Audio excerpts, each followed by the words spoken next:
Daawwattoota keenya baga ayyaana gubaa dabartanii kan masqalaa guyyaa har'aan isin ga'e isiniin jenna. Daawwattoota keenya akkam jirtu? Oduu yeroo kanaa isinitti himna. Oduu waliin Geetuu Alamaayooti.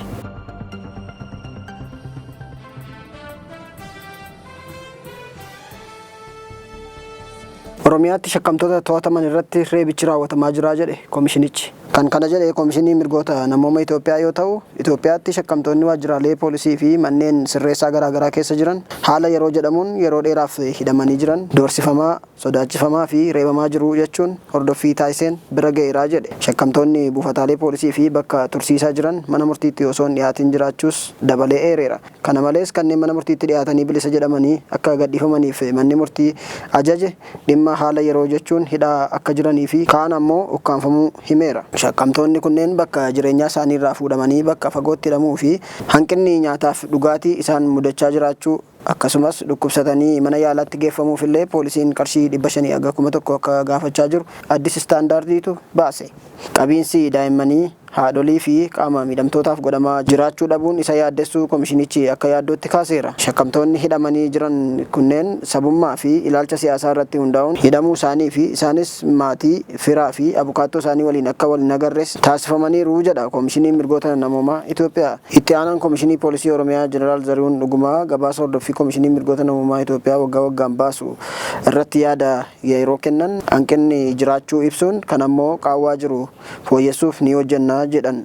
Taanaan daayireektar olaanaa kutaa hordoffii fi qorannoo mirgoota namoomaa koomishinichaa obbo Badhaasaa Lammeessaa gama isaaniin akka jedhanitti rakkoolee wallaansa mirga namoomaa shakkamtoota waliin walqabatan furuuf qooda fudhattoonni waliin ta'anii hojjechuun murteessaa ta'uu yaadachiisanii koomishinii mirgoota namoomaa Itoophiyaa Isaamaa Koonis hordoffii isaa cimsee akka itti fufus ibsaniiru.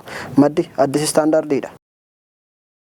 Oduu keenya itti aanuun liqaa isinirra jiru deebisuu baannaan gara isin himachuuttan deemaa jedhe Itiyoo Telekoom. Dhaabbatni Itiyoo Telekoom maamiltoota teelee birriin liqeeffatanii hin deebisin jiran hatattamaan yoo kan ofirraa hin kaffaltan ta'e gara himataattan deema jechuun akeekkachiiseera. Maallaqa hawaasaa fi mootummaa liqeeffattan kaffalaa jechuun dhaabbatichi xalayaa maamiltootaaf barreessee hubachiisuu kan gabaase Teekvaa Afaan Oromooti. Liqaa isinirra jiru yoo kan ofirraa hin kaffaltan ta'e maallaqa liqeeffattan kaffaltii tajaajilaa, kaffaltii adabbii akkasumas dhala seera qabeessa kan murtii, kan miseensa abukaattoo fi baasii tiim birrii dabalatee dirqama seeraatiin kan kaffalchiisu ta'uu isin akeekkachiifna jechuun xalayaa barreesseen beeksiseera. Oduu keenya xumuraatiin qabxii Tookiyootti galmaa'eef dhiifamaa jedhe federeeshinichi. Shaampiyoonaa atileetiksii addunyaa 20ffaa Tookiyootti gaggeeffamaa tureen walqabatee ibsa miidiyaaleef kan kenne federeeshiniin atileetiksii Itoophiyaa uummanni Itoophiyaa qabxii kana dura nurraa eegaa ture arguu dhabuu isaatti dhiifama gaafateera. Pirezidaantiin federeeshinichaa Komaander Silashii Sayin qabxiin galmaa'e Itoophiyaa kan madaalu miti jedhan. Akka waliigalaatti warqii 3 dabalatee meedaaliyaa 11 galmeessuuf karoorfamee kan gara Tookiyootti imalame kan himan Komaander Silashiin rakkoolee garaagaraatiin karoora isaanii akka hin milkeessineef gufuu ta'uu dubbataniiru.